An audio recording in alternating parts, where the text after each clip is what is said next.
I want to begin by talking a little bit about why international organization seems to be left out of most of the theories that you're probably reading and studying at the moment. To me, international organization, and particularly the UN, is really, they're homeless institutions when it comes to IR theory. Frankly, most of the people who do theory and most of the people who write about political science know very little about international institutions and are not terribly interested in learning much more. And most people who know about international institutions, frankly, don't know much about IR theory. Maybe they should, but they don't seem to be too interested. And so if there's a conversation at all, it tends to be a dialogue of the deaf. Now, to me, these institutions not only are homeless in theory, but they're really quite unsinkable in practice. I won't sing the praises of most international institutions. Most of the ones I know don't work particularly well. The bureaucracies are inefficient. They're nothing compared to Columbia's bureaucracies, of course, but they are quite inefficient. And their delivery is a sometimes thing. They tend to be relatively unaccountable. The only group I can think even less accountable probably would be college professors, who are completely unaccountable. But nevertheless, these are not institutions I would put on any pedestal in terms of performance. But it does seem, despite that people keep coming back to them again and again and again. Now, not only are realists dismissive of international institutions, which is always convenient to dismiss the things you don't know about, and assume if you don't know about things, they must not matter. But of course, the things that really, in the end, get us are the things that we haven't studied and don't know about. But not only the realists have a problem with them, but so do most liberals and many idealists. Because to them, these institutions are continually disappointing. They're disappointing in part because they are based, to a certain extent, not only on law and principle, but also on power. Those who only understand power don't understand law and principle, and those who only understand law and principle don't understand power. And it seems to me what we ought to be doing is seeing how these come together. And we ought to take more realistic approaches to international institutions. Now, I was asked just before we started about why did I suggest the readings in the order that I put them. I put Mersheimer first, not only because he's a very distinguished political scientist, but his arguments are the most easiest to dismiss, and so why not start there? They're particularly easy when he's not in the room.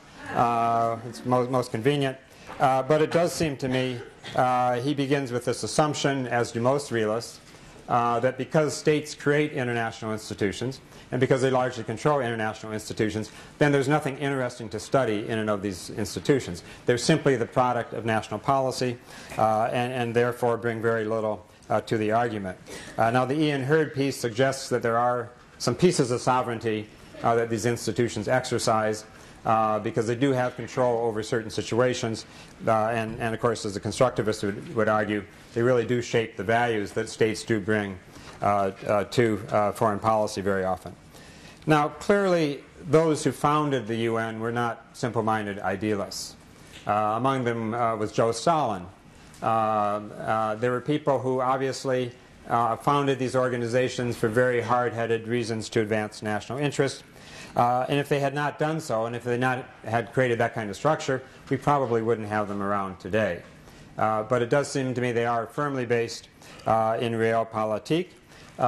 They were not created in a very simple meditation session out in San Francisco. They were, in fact, very, very hard-fought battles over how these institutions would work, what the power relationships would be, both within each of the principal organs and certainly between them. For the P5, who are the conveners, and then adding France later, clearly this is all about into the future perpetuating a wartime alliance. It was to create an oligopoly of power, and they wanted to keep this going, and they found a pretty good way to do it. But it does seem to me, when you look at some of the statements at the time, they meld rather nicely the sort of realistic and the idealistic. Edward Stettinius was the U.S. foreign minister at the time. He was head of the U.S. delegation. This was widely regretted. He was someone who came from a business background, God forbid. Someone who is known as being particularly pedestrian in his thinking and in his speech. He and I have a lot in common. And people said, my God, he's going to have no sense of leadership at all. But he said something at the time of the charter, which I think is worth thinking about a little bit. He said, the first function of the charter is moral and idealistic. The second, realistic and practical. Men and women who have lived through war are not ashamed, as other generations sometimes are, to declare the depth and the idealism of their attachment to the cause of peace. But neither are they ashamed to recognize the realities of force and power which war have forced them to see and endure. As I'll talk about in a minute, it is indeed war that tends to produce international organization, and the bigger the war, the bigger the international organization. Now, Dag Hammarskjöld gave a much shorter and more famous rendition of this in 1954, which I'm sure most of you have heard, when he said the United Nations was not created in order to bring us heaven, but in order to save us from hell. If you work at the UN, you may not sure that's true. You may think, in fact, the bureaucracy was to send the International Civil Service to hell. But nevertheless, it all depends on one's definition, I suppose. Now, if you look at the history of international organization going back a few years, you look at the 30 Years' War, a nasty war, which produced, among other things, the Treaty of Westphalia, and the very basis for the interstate system of non-intervention and the sense of sovereignty, which I'll talk about more later. And really that, in essence, provides the basis of interstate organization.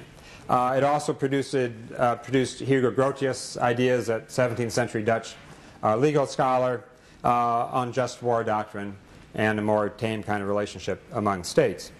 Now, this worked for a while. And then we had, of course, the Council of Europe in the beginning of the 19th century. And a series of international institutions were created. Most people forget that the 19th century creation of international institutions, in some ways, was in a functional way, almost as broad as what we see now. Not only did you have the Council of Europe, you had the Elbe and Rhine Commissions, you had the Universal Postal Union, the International Telecommunications Union, groups that still exist today, were founded way back then. The Interparliamentary Union, again, still with us. The ICRC, and some 30 very broad-based intergovernmental organizations dealing with functional kinds of issues. In terms of stopping disease around the world and various scourges, you had dozens of organizations created just in the 19th century for that purpose alone. And at the end of the century, you had the Hague Conferences, in many ways putting humanitarian law and arms control both on the map. A time where you had major big bucks people like Carnegie getting involved in international affairs. It's not only today that you have this kind of independent influence. You had hundreds of NGOs actively lobbying. Again, it's not only today that we have these kinds of things. And you had a degree of interdependence in terms of trade that is higher than we have today. So the theory was, okay, we'll work on legal arbitration, we'll work on all these functional agencies, we'll work on trade, we'll tie countries in a way that they couldn't possibly go to war, and of course, what happened? We had World War I. So what did World War I say? Okay, we had all this international organization, we had all this trade, what did we get? World War. So what do we need? We need more international organization. Maybe it didn't work the first time, so we got the League. The League didn't work perfectly wonderfully. Terrific set of functional institutions, a little less effective on peace and security. And so what do we get? We get World War II. We get bigger organization, and then we get bigger wars, and then after that we get still bigger organizations. And so what happens after World War II? You'd think people despair, let's try something different, international law, international organization isn't working. So what do? They create yet a larger, more ambitious organization in terms of the UN and the UN system and the Bretton Woods institutions. I'm a little worried going in and out here. We're trying to fix the mic. Oh, I thought maybe I was supposed to phone in. I wasn't quite sure.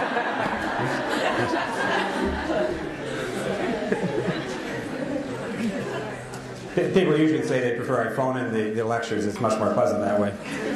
Then you can sort of imagine what the speaker is like, and you don't get all the disappointment. It's a lot like international institutions. There's a lot of feedback going on all the time. There's a lesson from all this. Never question the realists. They get back to you. They always get back to you one way or the other. If you're a constructivist, no one cares. You have no relationship to power. If you're a realist, you know how to control things. So never question the realist.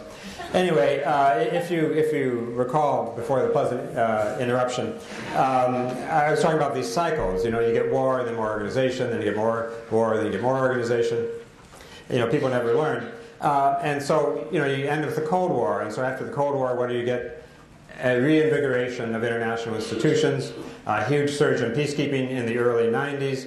You get probably more creation of international law during the decade of the 90s than at any other point in human history. And then what happens? Then you have the war in Iraq.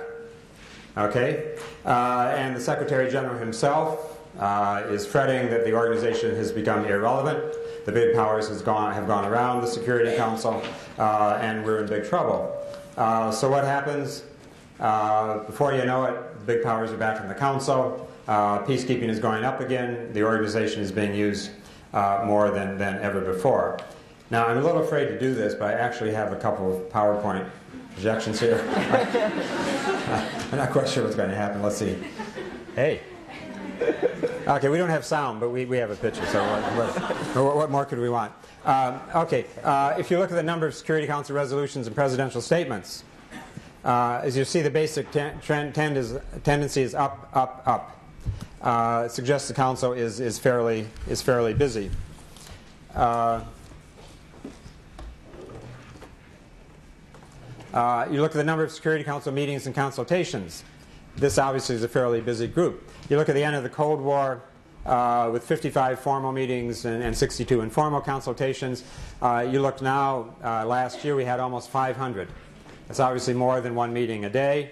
Many meetings of the Council now have 4 or 5 different issues going on at the same time. And this does not even count all those sort of non-meetings of the Council where all the real work happens, because they happen in various missions and little informal groupings. Where even the informal consultation room is too formal, so they go off in other places to do the work. So this is non-stop, 7 days a week, pretty much 365 days a year, morning, noon, and very often night. Now, whether this is a good thing or not, I'll leave to you, but clearly, whoever says the Council is going out of business, the UN is going out of business, isn't watching the numbers. Now I think we have 19 ongoing peace operations, and I think if you look at the number of mediation, state-building kinds of exercises going on, there's something like 40 now at the present time. There are more peacekeepers deployed than ever by the UN, which doesn't count the number deployed by NATO, the AU, and others. You put them together, we probably have at least 200,000 military forces deployed, not to mention all of the civilians and others that go along with us. So obviously, maybe this is not important, maybe it's irrelevant, maybe it can be dismissed, but it is happening. Now, let me talk a little bit about Mike Lennon. Why did I put Mike Lennon second? Because even though he's a good friend, he's also easy to critique. I know you've both read and memorized his piece, but just in case you didn't, he suggests that the Charter has gone the way of the 1928 Kellogg-Briand Pact. If you ever want to have some entertaining reading, go back and read the Senate debate about the Kellogg-Briand Pact and the various statements of the parties. All the parties basically said it would in no way inhibit their foreign policy or use of military force. Nevertheless, it was a monumental breakthrough for international peace and security, which I thought was a good thing. Okay, now he goes on and very much echoes Coffey and Annan. I'm not sure whether Coffey read his stuff or vice versa, saying the Council is ruptured, it's failed, and it will not be resuscitated. And the regime on the non-use of force has collapsed, and basically no longer matters. Now, going back to Mearsheimer, he argues, and I think it's an interesting argument, that institutions have mattered rather little historically. And what really is worrisome is that people think that international institutions matter. And he goes beyond that to say what's really terrible is that Americans have a particular weakness to believe that international law and international institutions matter, and the realists have proven that they don't, and therefore this could be very dangerous for our foreign policy and understanding of the world. Now, clearly, the American leadership either has read Mersheimer and agreed that, in fact, Americans are likely to fall into this trap, and they, too, have fallen into this trap. Because if you look at the U.S. activity in the Security Council and elsewhere in the UN, I would argue that it's at an all-time high. The U.S. is more active trying to get more things done in the Council than ever before. And what is striking is that it's not just marginal questions of, let's say, an isolated conflict in one part of Africa or another, but in fact the U.S. is bringing its major international security concerns to the Security Council. Take the question of Iran, nuclear weapons, Korea, nuclear weapons, terrorism. Now, it's not saying that the U.S. only uses the Council. Obviously, it has a lot of other tools, but it keeps going back on things that really are quite central to its international security interests. Now, it could be argued that this is only because it's a facade, and that because groups in the public care about these institutions or have these silly idealistic viewpoints, that the leaders are bending to this. But it really doesn't matter because they don't do anything that really is importance there. And then I think one has to ask, why is it over the course of an administration they become more and more enamored of using the UN as an institution? I remember when Ronald Reagan was president, long before any of you were born, of course, and I was at that time head of the United Nations Association in this country. And we were a little worried because Congress had said some years back we were supposed to have a UN Day celebration October 24th. I assume you all paused last week on October 24th for UN Day. I assume that the whole place was draped in light blue. And it's convenient that Columbia light blue and UN light blue are almost identical. And I assume the whole place wasn't draped in black, as when Ahmadinejad spoke here. But anyway, National UN Day, we were supposed to lead the celebration around the country, and all the main mayors, the big cities, and all the governors were supposed to appoint a UN Day chairman. And of the 50 governors, only one refused to appoint a UN Day chairman, he, of course, being Ronald Reagan in California. So we thought this was not a promising start when he came to the UN the first time after becoming president. But what is striking, if you look at the changing nature of both the U.S. engagement to the UN over his tenure and his words on this annual trip to the General Assembly, his final speech is one of the closest, most personal tributes to the UN that you're going to find, that he had looked forward every year to this journey up to New York and speaking to all of his friends in the Assembly, and this was so important to the U.S. He also made the effort to start paying off the dues. Some minor reforms were made in the UN, and he decided these were earth-shaking, and the whole UN had turned around, and all of a sudden it was a hunky-dory body. Well, we haven't seen quite the same metamorphosis with George W., but he certainly moved in that direction a good deal from the days when he was totally dismissive of the organization, and now is only occasionally so. So, you know, there does seem to be something of a learning process over time, and if it was only a facade, you wouldn't bring you major issues, and you wouldn't, over time, seem to have this kind of a learning process. Now, you know, I think the realists do have a point. As I said at the beginning, they point out that these institutions are run by states, and power matters a great deal. But what they fail to tell us is where national interests come from. Who defines national interest? You know, we wouldn't have elections, we wouldn't have debates if, in fact, it was intuitively obvious that there's a set of 3-4 interests, we know what the hierarchy is, and we know what to do about it. Even if we agree on what the interests are, it doesn't tell us what kind of policy one pursues to forward those interests. And it does seem to me that all of that revolves a great deal around values. around values and perceptions and around the consideration of what options we might have. And this, I think, very importantly, is where constructivism comes in. It's where Martha Finnemaurer's piece comes in, and where humanitarian and human rights issues enter into the fray. Now, I'd like to say a few words about the Security Council. Actually, quite a few words. Now, as I pointed out, the Council is very active. Whether the Council is effective or not, I leave it to you to think about. But it is worth looking at the Human Security Report, and I hope you read that one at least, or the summary of it, because it is very short and simple. It's worth remembering that whatever the problems are in the world, that in fact there's been an enormous amount of progress. The number of wars between states down strikingly since the end of the Cold War. The number of wars within states down strikingly since the end of the Cold War. The number of casualties from war, again down. The number of refugees down a lot. Now the number of internally displaced people, a little harder to tell, but at least doesn't appear to be going up dramatically despite problems in various places. I was in Bogota over the weekend and talking to the human rights and refugee people for the UN, and they have the second largest group of IDPs in the world. Obviously there are spots where the problems have not gone away, but overall the trend lines are very encouraging, just as most of the economic trend lines are relatively encouraging, with rates of economic growth up much more rapidly in developing than developed countries, with infant mortality down, with life expectancy up, with the number of people in total poverty down quite considerably, far higher than one ever would want, but the overall trend lines are going in the right direction.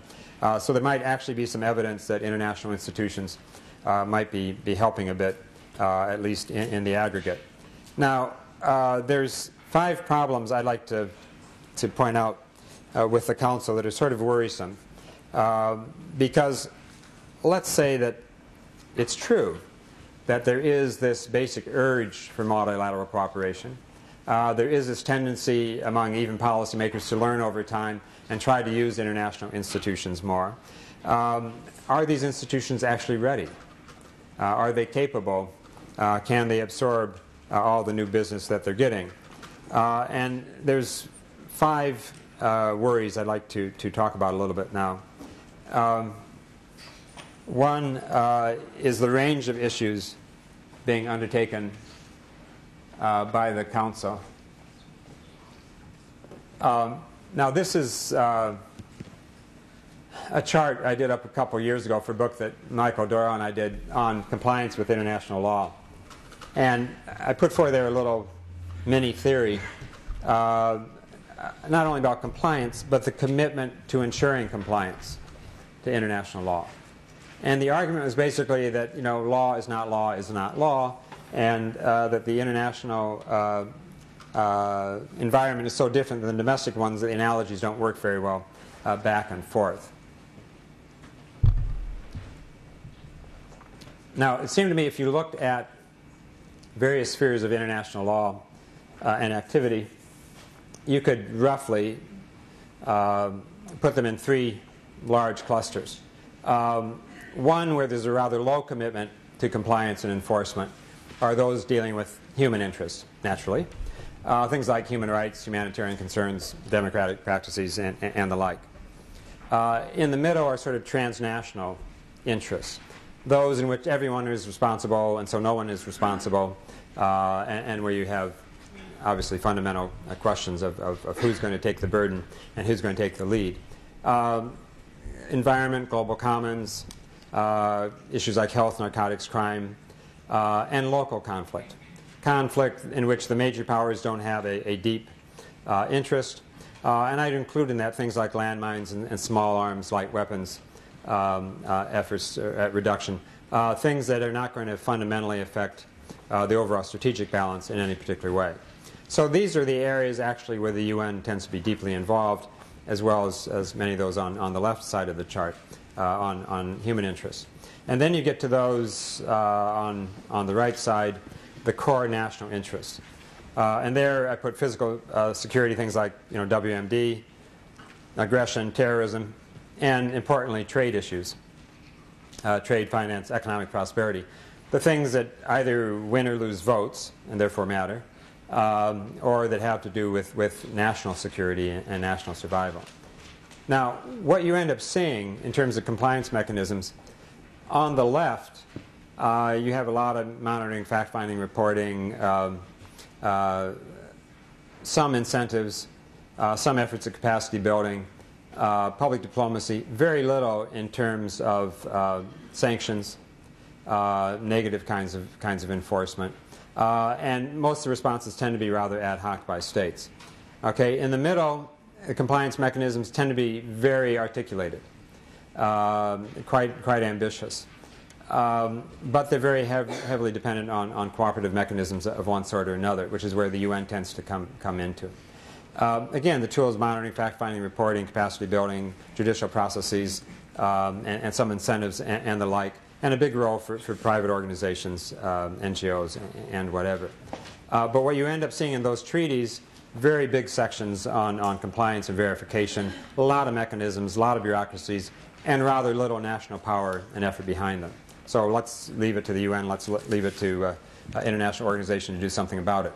And you go on the right, the core national interests, those tend to be very heavily dependent on reciprocity, on power. I would include the WTO in that, certainly most arms control of an east-west variety, and rather little articulation of institutional formats, because you don't need it, because you have the power to deal with it instead.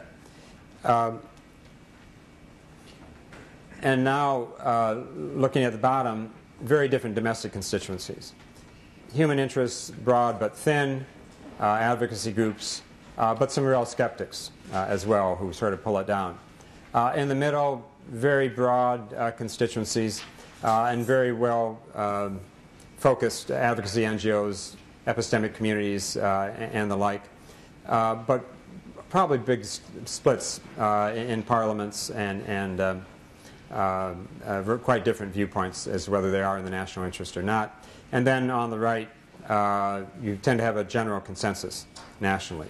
And those who attend Columbia University are in the small minority who dissent, and the rest of the country tends to be more supportive. And the dissenters probably feel they pay a price in terms of their dissent. Okay, now why did I raise all of this other than to point to this nifty little piece? The problem here for the Security Council, it seems to me, is that today it's in all three of these areas. The Council is dealing with the human interests, human rights protection issues, humanitarian, and heavily with democratic practices, state building, and the rest, and much more so in the last 10 years or so. It's quite heavily involved in the middle kinds of issues, thematic issues in many ways, and more so particularly in recent years, including on the environment issues of this sort. And of course, a number of the core national interests now are coming before the Council, like terrorism and WMD, non-proliferation, these kinds of issues. So in a way, this is all good news, and it's among the reasons why the Council is so active. It's trying to do everything in all these areas. The problem is the national commitment to back these up varies enormously from one area to the other. And therefore, the Council ends up with a very mottled kind of an agenda and very, very uneven performance. It looks like a group that's trying to be all things to all people. When it deals with many of the issues in the middle, it's accused of encroachment vis-a-vis the General Assembly. And as it defines security broader and broader, this tends to be a very difficult problem for it. It gets involved in a lot of issues here that it doesn't have much control over, and it doesn't have the institutional capacity to deal with very effectively. And those on the right, non-proliferation, counterterrorism, tend to be rather controversial among the member states. The big powers tend to favor them, at least the Western big powers, and some of the others are rather worried. So you have a very difficult problem, sort of the image of the Council. It's not just peacekeeping anymore. It's a lot of different kinds of things. Now, the second problem that I see with the Council these days is what I'd call the tip of the iceberg problem. What we see is that group meeting around the horseshoe table in the Security Council chamber. We tend to focus on the 15. We tend to focus on the resolutions. And what we don't see is all of the growing bureaucracy, the growing institutionalization under that in the Council. Let me skip here a couple. Yeah, sort of out of order. Here we are. Subsidiary bodies of the Security Council. Now, depending how you count, there are approximately 28 at this moment. Almost all of them are chaired by non-permanent members. Rarely does a permanent member chair any of these. So on the one hand, it gives the 10 non-permanent members a lot of stuff to do, and some of it's relatively important stuff. On the other hand, they feel they're so tied up running all these working groups and committees that they don't have, they're spread very thin, and it's all sort of a ruse to make sure that they don't have much influence in the Council. But these are not some of these unimportant activities on the part of the Council. You see these on sanctions and similar matters. We still have a dozen of those. It changes, obviously, when a sanction regime is lifted, but each new sanction regime normally has its own committee. And the committees normally operate by consensus. So it's one nation, one vote. So the good news is that everyone's got a veto. You know, not only 5. In equity, you have 15 countries with vetoes. So, of course, it's very hard to move along on many of these. People sometimes forget that the ad hoc tribunals are under the Council, Yugoslavia, Rwanda, whatever. And there's a lot of working groups. And many of these working groups deal with thematic kinds of issues and sometimes trouble countries in the Assembly because of encroachment. Now, what you have is a number of these, particularly those on counterterrorism, have their own staffs, which are not well integrated into the regular Secretariat. And so the Security Council not only has these 28 subsidiary bodies, many of them have their own experts groups, many have their own regular staff, and the functions are spread around the organization and all the way from Vienna to Geneva to New York. Okay, so you've got a growing bureaucracy, and you have no real history or institutional arrangements for handling a growing bureaucracy. Now, fourth, not unrelated to that, the Council really has become an operational body, in many ways operating in the field itself. The Council, on a fairly regular basis now, takes missions out to the field. As you all will have remembered from the Charter, the Council doesn't have to meet in New York all the time. So it sometimes meets in other places. It has its own staff and going out to various places to see what's going on. And very often subgroups of the Council will go out as well. In addition, there are a lot of new tools as part of this. Questions of reporting, questions of setting up various kind of monitoring mechanisms under the Council itself. So it's changing from a group that sort of sits around a table and votes to the group that's very actively involved in the running of the UN's field operations in and of themselves. Now, finally, the fifth one, and I'm going to spend some time on this one, is a question of sovereignty. Now, to me, this is not an insurmountable problem. And it, frankly, has not been for the Council as it goes about its work. But over time, as the Council's work becomes more and more intrusive, more and more operational, it is something that causes pause for a lot of member states. Now, if you look at the Charter, there's a lot of things assigned to the organization that are inherently very intrusive, that can't be solved simply through international negotiation. And some of these are given to the Council to deal with even under the Charter. You all, of course, have memorized Article 34. Article 34 of the Charter gives the Council the right and responsibility to investigate, including within states, matters which it deems not are necessarily a threat to international peace and security or any breach of security, Instead, things that might lead to trouble, that might lead eventually to something that they might have to look at under Chapter 7 or elsewhere. It's really wide open the way it's written under 34. So now the Council going out to the field and doing investigations and whatever really is very consistent with Article 34, though it's rarely cited. You look at issues such as counterterrorism. How do you deal with counterterrorism in a way that's not intrusive? Now, 1373, the unanimous resolution 2.5 weeks after 9/11, is rather sweeping, and there is some pushback on it, dealing first and foremost with the financing of terrorism, but also the movement of terrorists, the sheltering of terrorists, aiding and abetting one way or the other. And again, it's asking member states to report. And then when they report, they get evaluated, and then they ask to report again.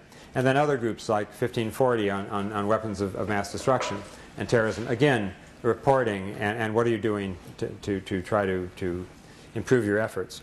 A lot the Council is very deeply involved in now on capacity building within states. For example, what are you doing in terms of legislation to deal with terrorism or non-proliferation? What are you doing with policing your borders? What are you doing in terms of the flow of money and tracking the flow of money? And so the Council is getting involved in order to try to deal with terrorism, obviously, in a preventive fashion and not after the fact, in a way which is inherently intrusive. The same is obviously true with non-proliferation. How do you deal with the threat of the acquisition of nuclear, biological, or chemical weapons if you're not intrusive? Each of those three conventions, while not obviously Council conventions, refer back one way or the other to the Council ultimately for enforcement purposes. And finally, we have the whole humanitarian area and the responsibility to protect. This one obviously I feel fairly passionate about, and I think the good news is that the Secretary General does as well. Now, I always assumed that states were formed, and I think I learned some of that in this class, in part to provide protection to people. People, groups, tribes, whatever, would come together in some kind of a collective for their collective security. That this was a fundamental purpose of the state. And that over time, states have been quite ready to cede their sovereignty in hundreds of ways all the time. We see very few complaints from states that in the development efforts of the UN are infringing upon their sovereignty. Now and then you have complaints, but by and large they welcome that. You see very few complaints that trade relationships are infringing upon one's sovereignty. Yet clearly they do, particularly these trade plus kinds of relationships that we have now. Big states, small states, they all sign thousands and thousands of agreements with other states. If sovereignty is the freedom of choice, each of these in some ways impinge upon your freedom of choice, and the state makes the choice that they're better off by doing this than not doing this. I mean, quite frankly, if you look at the services the states are required to be viable vis-a-vis their citizens, very few of them can the state, any state, manage on its own. There's something that I would call the sovereignty gap. The gap between what states are required to do simply to be viable vis-a-vis their citizens and vis-a-vis the responsibilities of statehood and what they can deliver on their own. Most of the things that states have to deliver, they need cooperation of other states, one way or the other. What can you do about environmental issues if you don't deal with neighbors and others? What can you do about disease if you don't deal with neighbors? What do you do about narco trafficking? What do you do about organized crime? What do you do about finance and commerce? What do you do about security?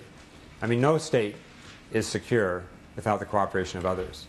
And when you live in an era of nuclear weapons, you live in an era of intercontinental delivery, you live in an era of terrorism, how can you say that you are autarkic in terms of security? So it really is only a question of where you cede your sovereignty. And it's always been my feeling that what international organizations do, and to some extent international law as well, is to allow the interstate system to survive. International organizations are not the enemy of sovereignty. They're what allows sovereignty to persist. They're not the enemies of states. They're the friends of states. The Secretary General has argued at various points that the UN is highly dependent on having strong independent states. Because the UN and international institutions cannot be effective, they don't have the capacity unless the states within them are strong and independent. The problems that the UN faces constantly are with weak states or failing states, and they take up an inordinate amount of time of the organization. And so the strength of states is not an enemy, in my view, and sovereignty is not an enemy to effective international organization. In fact, it's a requirement for it. Just as the interstate system can't survive unless you have effective international law and organization. And it seems to me even very strong states come to understand that. And the very weakest states are those that have not learned to understand that. You look at the North Koreas, the Myanmars of the world, there are not very many of them. They're states who have tried to be relatively autarkic, and you look at them compared to all of their neighbors, they're not going in the same direction. So to say that sovereignty is somehow all of a sudden a barrier when it comes to human rights and humanitarian treatment of populations seems to me is extraordinarily artificial.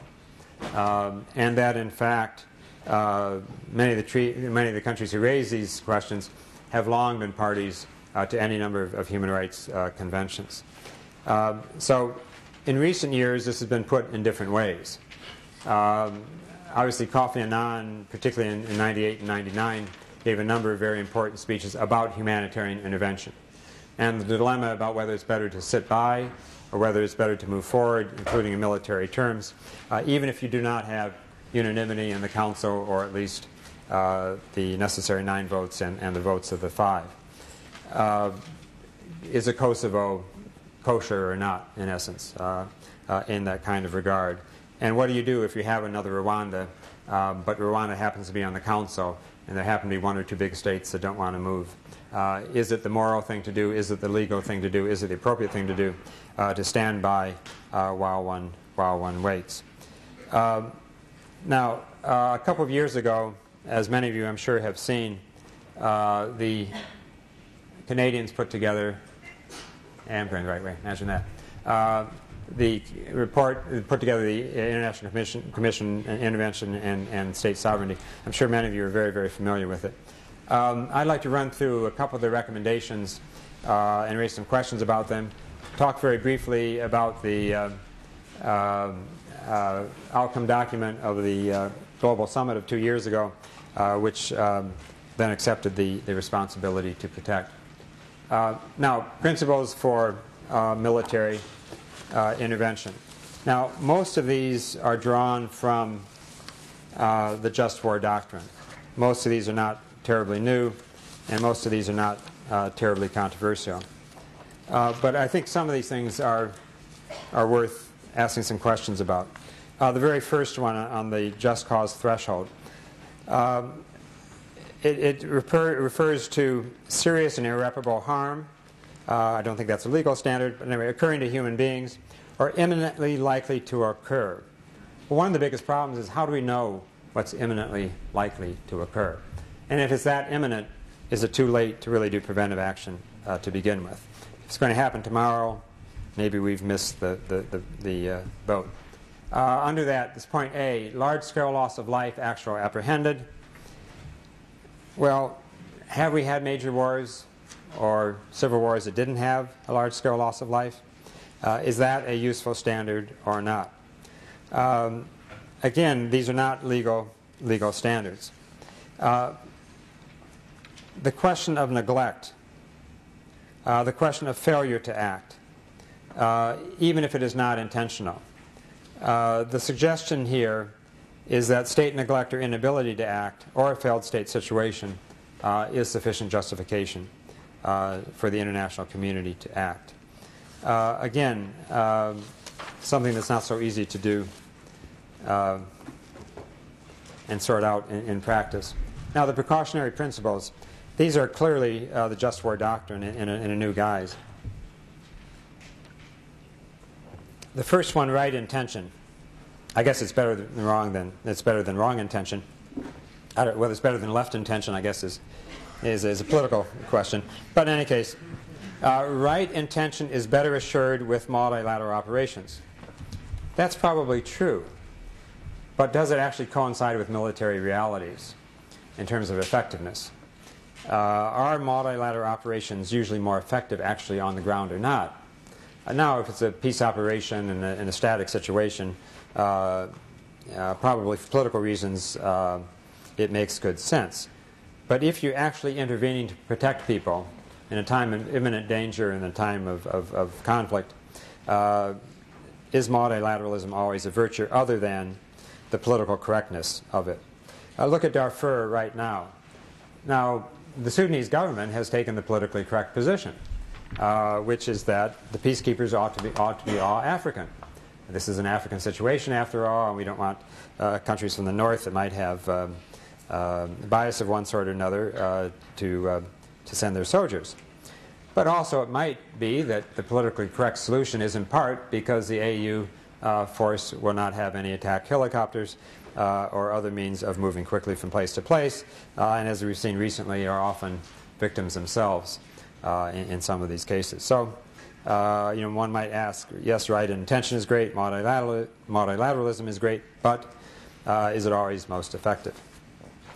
Now, the second one, last resort, I must say gives me some pause. And I say this as a college professor, not as a sometime advisor at the UN, because I'm not sure this is exactly my position, be a UN position. But for the sake of academic argument, let's look at last resort. Military intervention can only be justified when every non-military option has been explored. What does that mean? Every other option has been explored. Now, if I was a perpetrator on the other side, and I saw that the intent of those who might do something about this was to look at absolutely every other option they could possibly imagine, and if nothing works and everything has been exhausted, then we might think of getting tough. Well, one, I think I'd have a lot of time to do what I wanted to do, get rid of the people I wanted to get rid of and whatever. And two, I think I would question the commitment of those who might get involved. And quite frankly, is this consistent with the UN Charter? I would argue it's not. Now, many Secretaries General have said that the use of force should always be the last resort. So it's almost gospel in the institution. So this is only an academic opinion, of course. But if you look back at San Francisco, there was a debate about Article 42 on the use of force.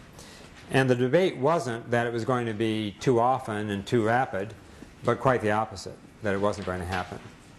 And who wanted the wording of the Charter in 42 to be more open to military action? It wasn't the big military powers.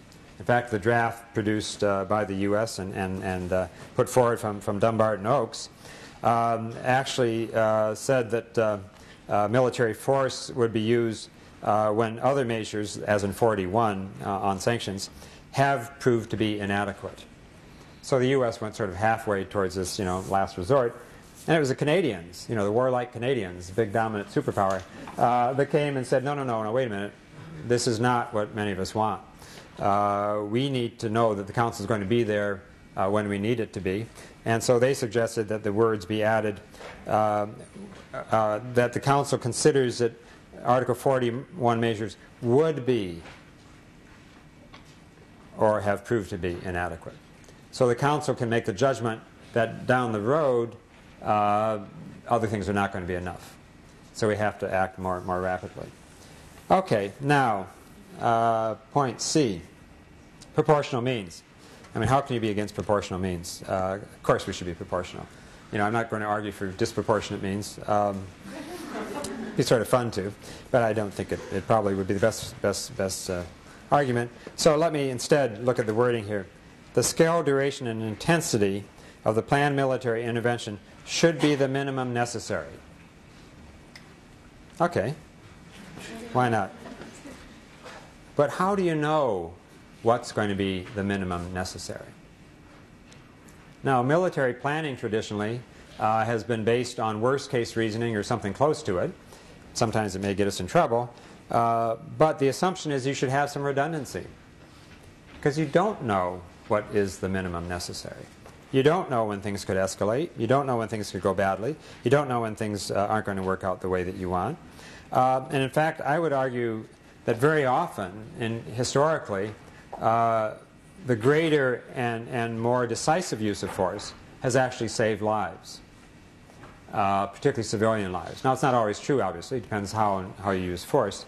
But if you're doing it step by step by step by step, maybe, one, it gives the other side time to react, and two, it doesn't work so well in terms of convincing them of your seriousness.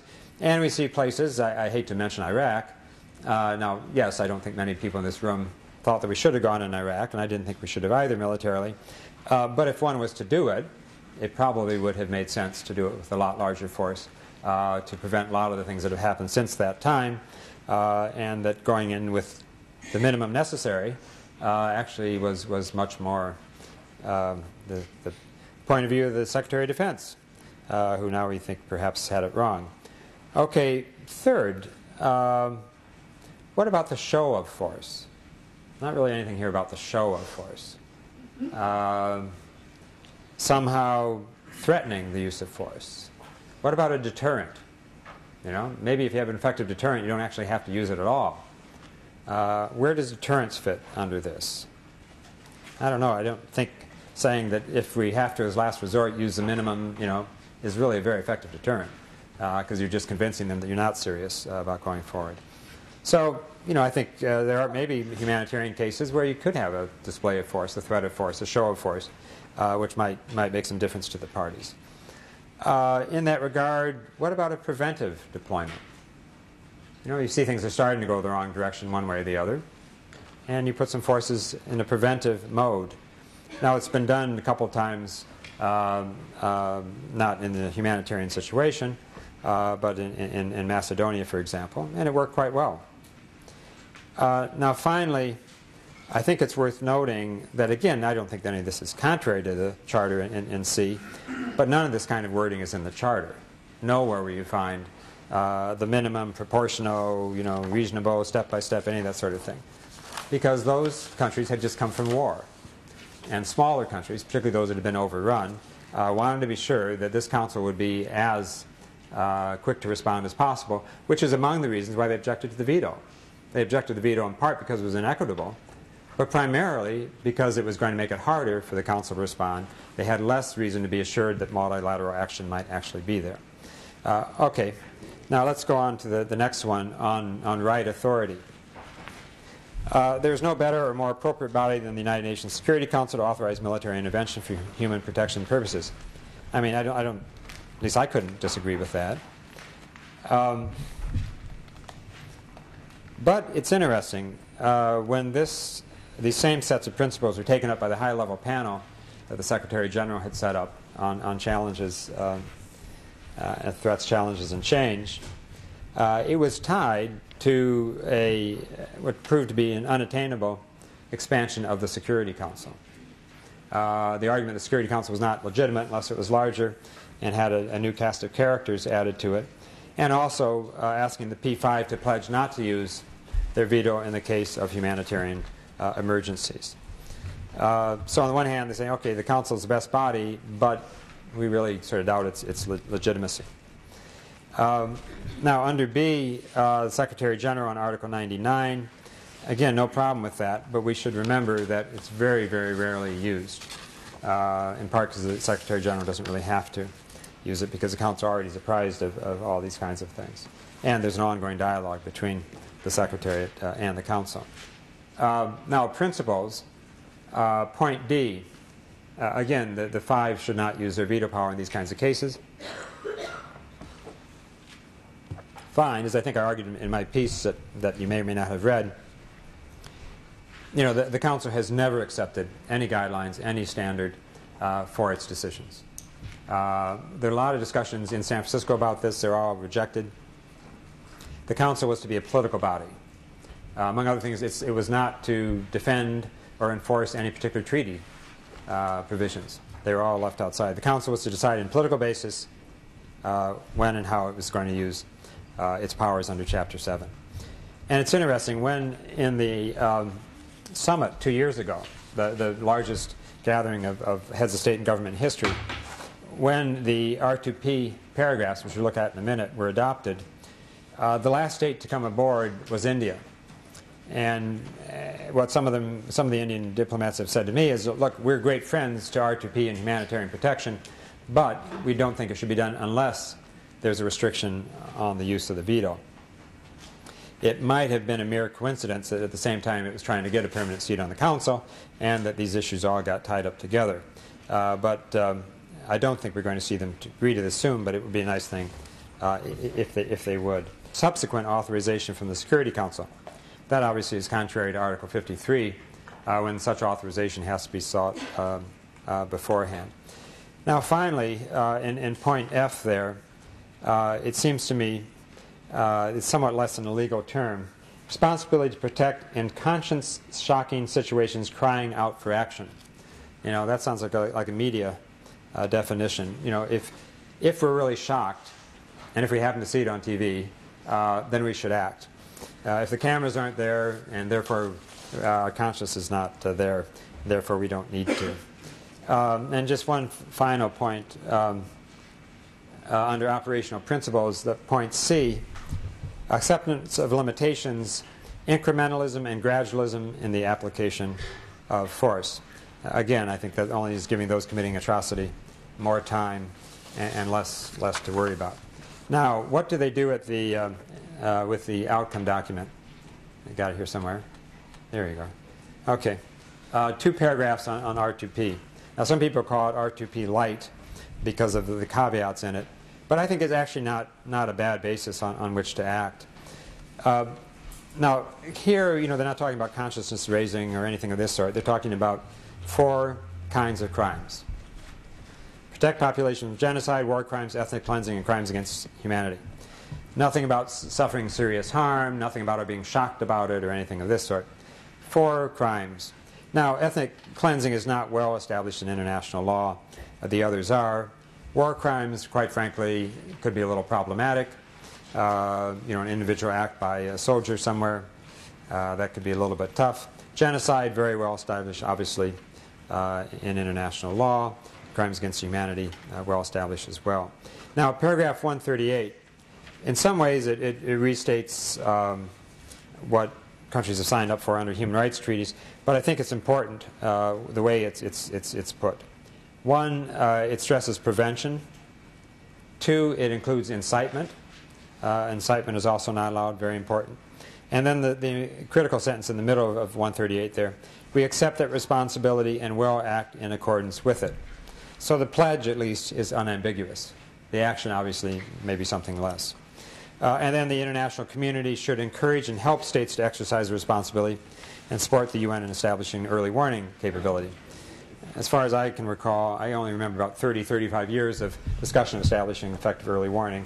So it's been around a little while, but nevertheless, this goes on a bit more.